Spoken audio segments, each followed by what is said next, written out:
Queridos amigos e queridas amigas, esse é o canal de vídeos Raciocínios Espíritas e estamos de volta para mais uma abordagem a respeito de um estudo doutrinário relevante. No dia de hoje, estamos a examinar o capítulo 19 do livro Boa Nova, obra psicografada pelo espírito Humberto de Campos, através do médium Chico Xavier. Alguém pode perguntar, mas Boa Nova não acabou? De fato acabou. Nós gravamos todos os capítulos de Boa Nova, culminando no Natal próximo passado, com o nosso presente de Natal, que foi o vídeo Maria, último capítulo da obra mencionada. No entanto, ao avaliar a obra, revisá-la, os vídeos, todos eles que nós revisamos, percebemos que alguns vídeos não ficaram com a qualidade ideal. E claro que com a maturidade, com a releitura de alguns textos, percebemos que algumas coisas nos escaparam. Então, nós iremos gravar alguns capítulos dessa série Boa Nova, ou melhor, regravar, em razão de dois pontos fundamentais. Um, que é a questão técnica. Achamos que, por exemplo, esse capítulo especificamente que iremos gravar hoje apresenta alguns problemas técnicos de imagem, de som, e aí resolvemos regravá-los para o nosso gáudio e, sobretudo, a nossa abordagem não foi suficiente para dar conta do capítulo inteiro. Ficou pobre, então nós resolvemos voltar a gravar esse capítulo admirável, tentando de alguma forma dar uma colaboração melhor, mais aperfeiçoada a esse capítulo momentoso. Capítulo 19, Comunhão com Deus. O próprio capítulo já é sugestivo e já é um desafio para todos nós. Comunhão com Deus. Antes de fazermos a consideração do capítulo, é interessante destacar uma coisa importante. Imaginemos a noção que Jesus tinha da comunhão com o Pai e como ele poderia passar essa comunhão com Deus para os seus discípulos. Podemos até dizer, em síntese, que toda a mensagem de Jesus se propõe a ajudar a criatura nessa comunhão com Deus. Porque o amor, que resume a doutrina do Cristo, é também o dispositivo que a alma tem que acionar para elevar-se a Deus e para estabelecer essa comunhão definitiva com Deus.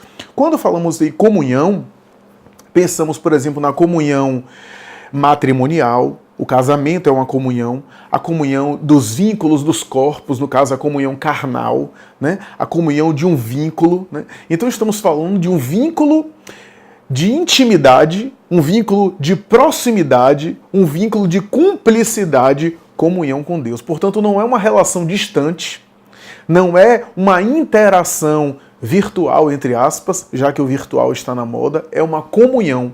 Portanto, uma comunhão que implica algo afetivo. Toda comunhão implica em um vínculo afetivo, em um vínculo próximo. Agora imaginemos o que é que o guia espiritual da Terra possuía de noção e de comunhão com Deus e o que é que ele podia passar para nós e como transmitir isso às criaturas humanas. É claro que ele não podia transmitir tudo, porque os discípulos não tinham condição de compreender tudo, mas a tarefa dele era ajudar a criatura humana a iniciar, pelo menos, e a realizar os passos que levariam a essa comunhão, ou seja, a essa união definitiva.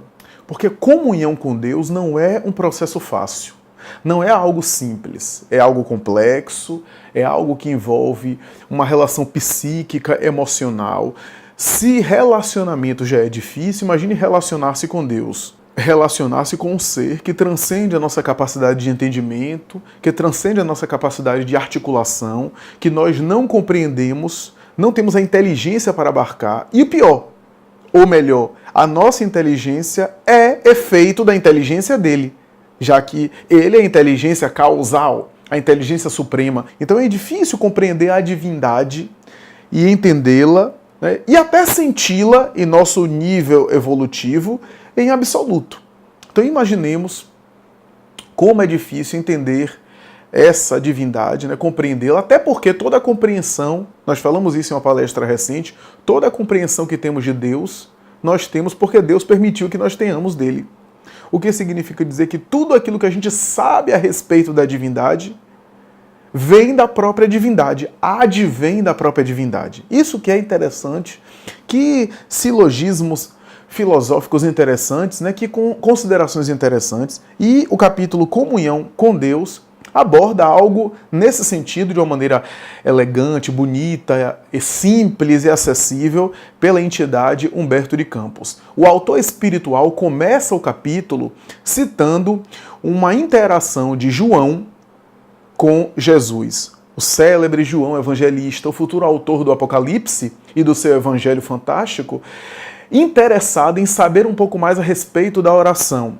Humberto de Campos diz que o tema oração, quando Jesus tocava, sempre gerava perplexidade nos discípulos. Imaginemos Jesus falando de oração, aquela alma que respirava um clima psíquico diferente, em que pese a comunhão dele ser absoluta com a divindade perfeita, ainda assim, ele em alguns momentos, e isso é um exemplo para nós, se afastava da multidão e recorria à oração a sós.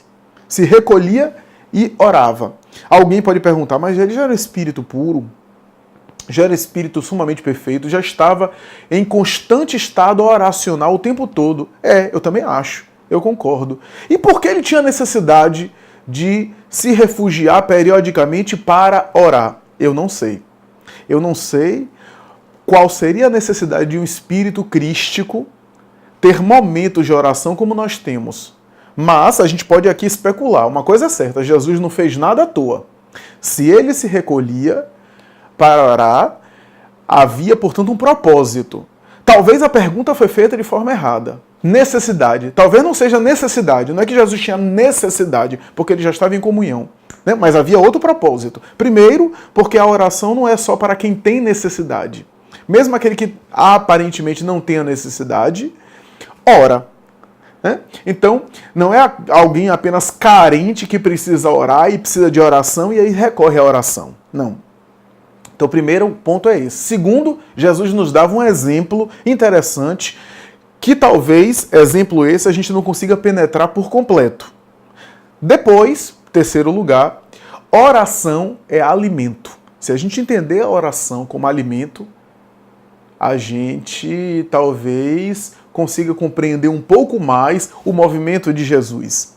Então é interessante isso, né? Para Humberto de Campos, o tema era obscuro para o próprio João, que sempre tinha necessidade de fazer alguma pergunta para o mestre. E João, o capítulo começa assim também, e João ouviu falar das tradições dos essênios, que realizavam práticas oracionais, que faziam rituais de austeridade espiritual e que tinha uma abordagem, um estilo de vida religiosa meio oculta, né? Utilizando aqui a palavra oculta no sentido de ocultismo, né? Ou seja, ocultar da população geral as suas realidades e as suas práticas espirituais para buscar a divindade na descrição e na interiorização, já que os essênios tinham uma abordagem espiritual muito interessante, né?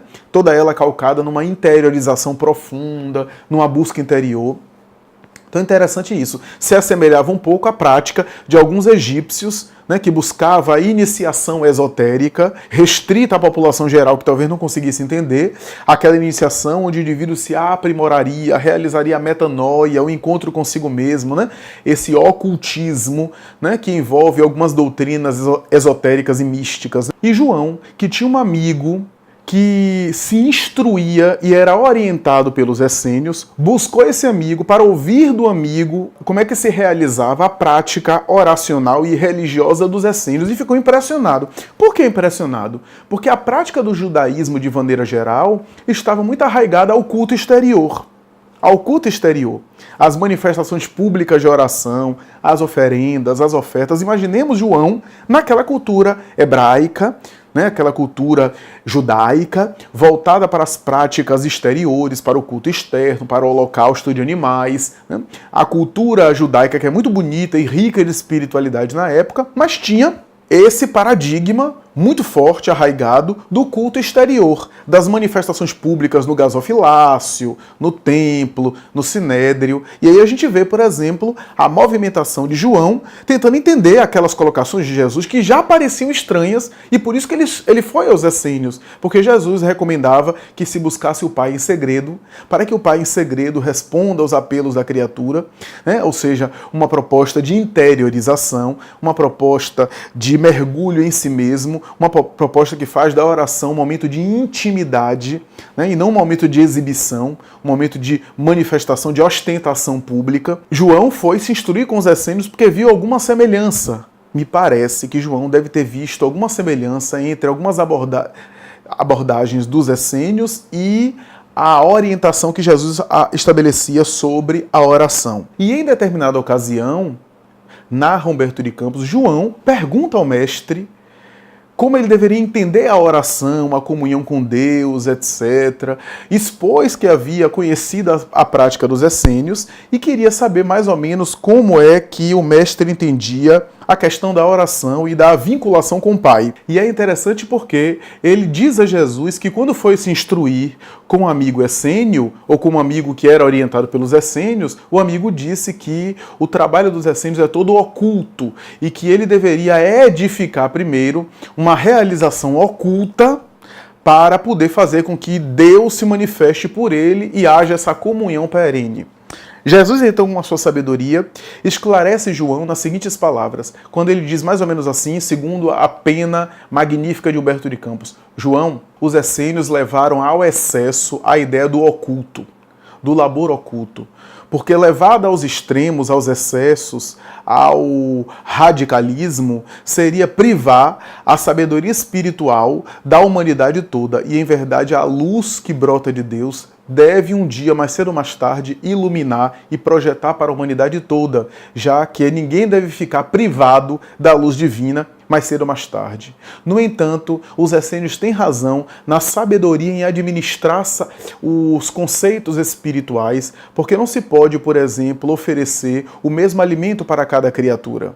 Não se pode dar um unguento para alguém que quer comida, da mesma forma que alguém que está ferido precisa de um unguento e não de um pão. Para cada pessoa, uma necessidade específica e um alimento ou um atendimento próprio para cada criatura.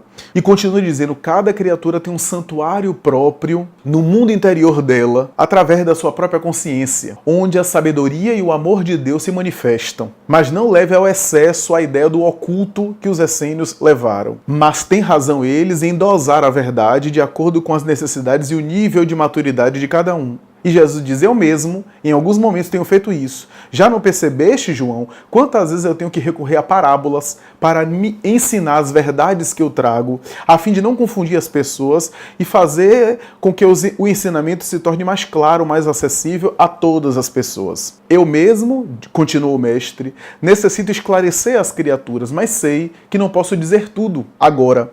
Dia virá, no entanto, que o Consolador, prometido por mim e enviado pelo Pai, esclarecerá o que hoje eu não posso dizer. E aí Jesus fala sobre a prece, de uma maneira belíssima, asseverando que a prece é esse recurso que toda criatura possui dentro de si mesma, já que toda criatura tem a chispa divina nela, pode, portanto, refletir o divino que existe nela, sintonizando com o Criador. E aí voltamos ao conceito de que a prece é alimento.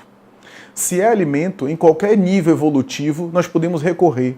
E é interessante porque Jesus coloca a prece como sendo o fenômeno básico inicial e padrão para toda criatura realizar a comunhão com Deus. Aí eu faço a questão, a prece somente é suficiente para essa comunhão com Deus? Não, porque essa comunhão com Deus que Jesus está estabelecendo aqui é um processo gradual e lento de transcendência até o indivíduo alcançar as grandes alturas espirituais, quando, nesse momento, ele se conecta de uma maneira mais permanente, mais efetiva com as altas fontes da vida, com as altas regiões da vida, de onde procede a própria vida, e recebe das fontes geradoras da vida o alimento psíquico. Mas até isso acontecer, e quase sempre isso não acontece em uma única reencarnação, em uma única existência, o indivíduo está privado dessa comunhão com Deus, dentro dos seus parcos recursos, O indivíduo está restrito a isso, então ele deve esperar primeiro esse processo todo? Não. Jesus vai dizer que ele pode ensaiar a futura comunhão com Deus através da prece. E aí, do espírito mais endurecido e mais criminoso, no entanto arrependido, ao indivíduo mais amadurecido, civilizado e sensível, todos têm a prece como um interfone, como um recurso Wi-Fi, para me utilizar de uma expressão da tecnologia, como um dispositivo sem fio que ele pode acionar e sintonizar, conectar nessa banda larga, nessa faixa psíquica. Ou se quisermos, todos nós temos o carregador para colocar na tomada e receber a bateria para carregar a bateria do nosso smartphone, do nosso dispositivo interior, do nosso aparelho interior. Essa bateria é a prece que nós temos. Botar na tomada é acionar de maneira correta a energia elétrica à nossa disposição. Alguém vai dizer assim, mas para que orar se Deus já sabe das nossas necessidades, Ele é onisciente. Mas a oração não é para lembrar a Deus aquilo que a gente acha que Deus esqueceu. A oração não é para alterar os desígnios divinos. A oração não é para, talvez, chamar a atenção da divindade, porque Ele é onisciente. Ele domina tudo. Ele tem todos os recursos. Ele antecipa, Ele é presciente. Ele é absoluto em todas as perfeições. E por que então orar a Deus? Não é importante para Deus, é importante para a criatura. Porque quando a criatura ora, ela que mentalmente renova-se, coloca-se à disposição para inclusive receber ajuda. E o que é mais importante, se a oração é alimento, faz diferença de eu carregar a minha bateria na eletricidade da minha casa para a empresa, a concessionária que fornece luz elétrica, ou para a instituição, ou para a fiação elétrica? Não. Se eu carregar ou não carregar, não faz muita diferença. Mas para mim é que vai fazer diferença, porque eu que vou recarregar as minhas baterias. Então a prece é a alimentação. Da mesma forma que a gente alimenta o corpo, da mesma forma que a gente higieniza o corpo físico, nós também higienizamos a alma, alimentamos o corpo com o recurso da oração. A comunhão permanente com Deus não será conseguida somente pela oração, mas não será conseguida sem a oração. A oração é um recurso básico que a gente pode ir acionando, porque é uma espécie de treino, de exercício para essa futura comunhão permanente. Mas se eu só oro, e aí vai transcorrer o restante do capítulo. O restante do capítulo é João nesse questionamento para o mestre, perguntando a ele se basta orar. E o mestre esclarece que não. A oração é parte do requisito imprescindível para a comunhão com Deus. Mas só ela não é suficiente. Embora sem ela, o indivíduo não consegue a comunhão com Deus. É recurso básico de acionar, de ir treinando, exercitando, né? Mas é necessário fazer outras coisas para que esse exercício se torne cada vez mais contundente, eficaz e verdadeiro, já que a prece é também uma manifestação de sentimento.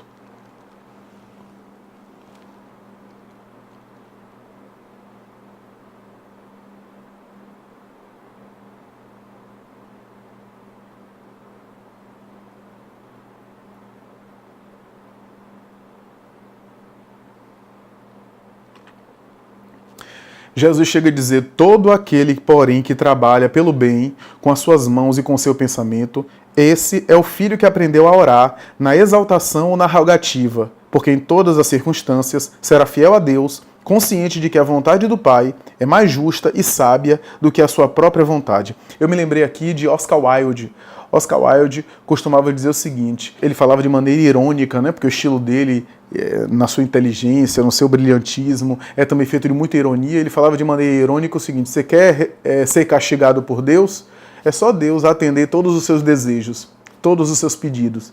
Porque se Deus atender todos os meus pedidos, eu nem sei o que é melhor para mim, eu nem sei o que é realmente bom para mim, e se Deus atender todos os meus desejos, eu vou me dar mal, porque muitas vezes eu não sei nem desejar. Então muitas vezes a recusa divina não quer dizer que a prece não foi escutada, mas eu recebi a resposta de acordo com aquilo, não que eu mereço, mas de acordo com aquilo de que eu necessito. É interessante porque João pergunta, o Senhor está dizendo da lealdade de Deus, lealdade a Deus na oração, mas como ser leal a Deus na oração? A prece já não representa em si mesma um sinal de confiança? Olha que coisa interessante. João até perguntou, você está dizendo que é necessário orar para conseguir ser fiel a Deus, mas a prece já não é um ato de confiança e de fidelidade a Deus? E aí Jesus responde, será que tu também não entende, João? E dá uma resposta que eu sugiro depois ler o livro. E aí Jesus utiliza metáforas da natureza, né? Que o sol é leal, fazendo seu papel todo dia, que a chuva é leal, fazendo de vez em quando jorrar água na terra, e que é necessário que esse trabalho seja feito para que o recurso divino também possa ser chegado. E aí ele cita, por exemplo, o agricultor que trabalha a terra, que faz a sua parte, para que os fatores divinos possam também responder. Chuva, clima, vento, mar, sol, condições, fertilidade do solo. O trabalhador precisou também semear o terreno, precisou fazer a sua parte para que a natureza respondesse, fizesse a parte dela. Ainda que não esteja em nossas mãos a vida se manifestar, é necessário da nossa colaboração. O gameta masculino, que fecunda o gameta feminino, é a colaboração humana. Só isso é suficiente para que a vida se manifeste? Não. Porque a vida, para se manifestar, tem uma parte que é divina, que é espiritual, o espírito reencarnando. Mas sem a colaboração nossa, o divino também não se manifesta. É uma metáfora interessante. E ele utiliza essa metáfora para dizer o seguinte: para além do recurso oracional de elevar o pensamento a Deus em oração, que é essencial fazer isso e exercitar, mas que para que isso atinja um efeito maior, atinja o seu real efeito, não apenas o exercício periódico da oração, mas em outros momentos não oracionais, trabalhar os sentimentos, para que esses sentimentos estejam trabalhados, para que no momento da oração eu atinja cada vez planos mais elevados. Porque o meu raio de ação, de alcançar as portas do reino dos céus, como dizia Madre Teresa de Calcutá, né? Ou seja, sair da concha estreita material, porque às vezes a nossa oração não sai do telhado da nossa casa, né? O nosso raio de ação não sai do telhado da nossa casa, porque a gente está tão engolfado em problemas, fixações materiais, preocupações materiais, que a gente não consegue transcender.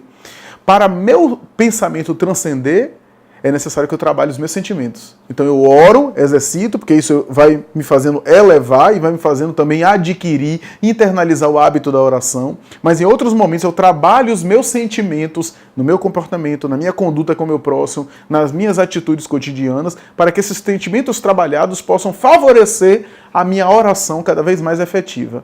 E é isso que Jesus diz em determinado momento, quando ele diz o seguinte: observar a lealdade para com o Pai é semear e atingir as mais formosas searas da alma no infinito. Vê, pois, que todo o problema da oração está em edificarmos o reino do céu entre os sentimentos de nosso íntimo, compreendendo que os atributos divinos se encontram também em nós. João pede a Jesus para voltar ao assunto oportunamente, a fim de desdobrar aquelas lições e fazê-lo entender melhor futuramente esse ensinamento a respeito da oração. No dia seguinte, diz Humberto de Campos, João foi com Jesus e outros discípulos para Jericó. Interessante também a pontuação que Humberto de Campos faz. A conversa que João teve com Jesus foi em Jerusalém. Não era comum, assim, muito Jesus estar em Jerusalém. Jesus foi a Jerusalém algumas vezes, inclusive na Páscoa judaica, mas foi também no período em que ele foi crucificado em Jerusalém. Mas não era comum. Jesus, boa parte do seu messianato, passou pelas regiões da Galileia, né? Especialmente Cafarnaum, onde Simão Pedro morava, que ele ficou várias vezes, ensinou várias vezes ali, né? Deu as suas lições ali na orla da praia do Mar da Galileia. O texto fala que Jesus demandava, portanto, Jericó, de Jerusalém para Jericó. É interessante porque essa é uma clara alusão, ou uma sutil alusão à parábola do bom samaritano, né? Que demandava de Jerusalém para Jericó e foi assaltado, etc., aquela coisa toda. Há uma tradição que examina Jerusalém como se estivesse no alto, simbolizando a cidade santa, o local mais alto, e Jericó como sendo as necessidades humanas, né? Simbolicamente a população em geral, a miséria, etc. Então a ideia de subir a Deus, depois descer para a elevação a Deus, acontece no socorro às criaturas e na convivência com o nosso próximo, né? Então é interessante isso, porque no cristianismo também tem isso, né? Quanto mais eu desço às criaturas para ajudá-las, mais próximo eu estou da divindade. E quanto mais eu me afasto das criaturas buscando estar próximo da divindade, mais distante eu estou dela. Humberto de Campos menciona que era um programa de viagem que deveria ser atendido, e também menciona que ao longo do caminho Jesus foi fazendo considerações sobre as belezas naturais que eles encontravam. Humberto de Campos cita a pobreza da região, em que pese a vegetação ter algo de bonito. E aí Jesus passa por um local onde tem um trabalhador braçal, cavando a terra, bagas de suor descendo pelo rosto, ele cavando, indo e vindo, para de alguma forma abrir na terra um poço d'água e descedentar sua sede, e ao mesmo tempo elaborar ali um poço d'água para onde as criaturas poderiam recorrer e acorrer a fim de terem as suas necessidades, especialmente a necessidade da água, resolvida. Jesus se acerca do homem e pergunta: amigo, o que fazes? Busco a água que me falta. Respondeu o interpelado: eu busco a água que está me faltando. Jesus, com carinho e com cuidado, volta a carga e pergunta ao homem: mas a chuva é tão escassa nessa região? E o homem responde: sim, a chuva por aqui, por Jericó, é tão escassa que é uma verdadeira graça de Deus quando ela se manifesta. Jesus, então, naquele diálogo, consegue o conceito e a imagem pedagógica que ele queria para passar o ensinamento ao discípulo amado, para transmitir ao discípulo amado aquilo que ele queria transmitir na figura da oração. Então ele volta e diz: João, observa bem, esse trabalhador reconhece que sem a chuva na terra, ele não vai conseguir os mananciais que ele tanto quer e os resultados na terra que ele tanto necessita em forma de alimento e de benefícios para a população. Ele sabe disso. Ele reconhece que precisa de chuva, mas ainda que ele reconheça, ele não para de trabalhar para esperar que a chuva caia numa comodidade. Ainda que necessite de chuva, ainda que precise e esteja refém dos recursos torrenciais, ele não para aí e faz a sua parte, cavando na terra até conseguir encontrar água e poço. E Jesus arremata dizendo: essa paisagem de Jericó deserta é a alma humana. A chuva são os mananciais da misericórdia divina. A água no poço ali representa a parte divina que existe em nós. Da mesma forma que Deus, com a sua água, manifesta a sua presença, nós temos também uma água dentro de nós mesmos, no subsolo, isso é, no mundo interior nosso, que a gente precisa cavar, para trabalhar, para produzir. Esse trabalhador representa o cristão ativo, ou todo aquele que despertou para as verdades espirituais, que trabalha sem cessar para alcançar os seus objetivos, para desabrochar, para liberar a luz divina que existe no terreno do seu coração. E por fim, João, a água representa o que há de essência divina de maneira mais perfeita, já que a água existe tanto nos céus quanto na terra. A água está presente tanto no subsolo da terra quanto nas nuvens, nos céus, que produz a chuva. É a essência divina que existe em todo lugar. E o capítulo encerra dizendo que João conseguiu entender por definitivo agora e de maneira mais completa o que representa essa comunhão com Deus. Aguardar, orar, se relacionar, pedir, esperar a manifestação da parte divina, mas fazer a sua parte trabalhando o receptáculo para receber a chuva, para receber o auxílio divino. É necessário que eu faça a minha parte e, ao mesmo tempo, recorra a Deus para que Deus faça a parte dele. E fazendo a minha parte, trabalhando o meu material, a minha obra, eu também, de alguma forma, produzo as condições necessárias para que Deus se manifeste por mim, para que Deus possa realizar a obra divina em meu coração, já que o reino dos céus não é obra humana, é obra divina no coração.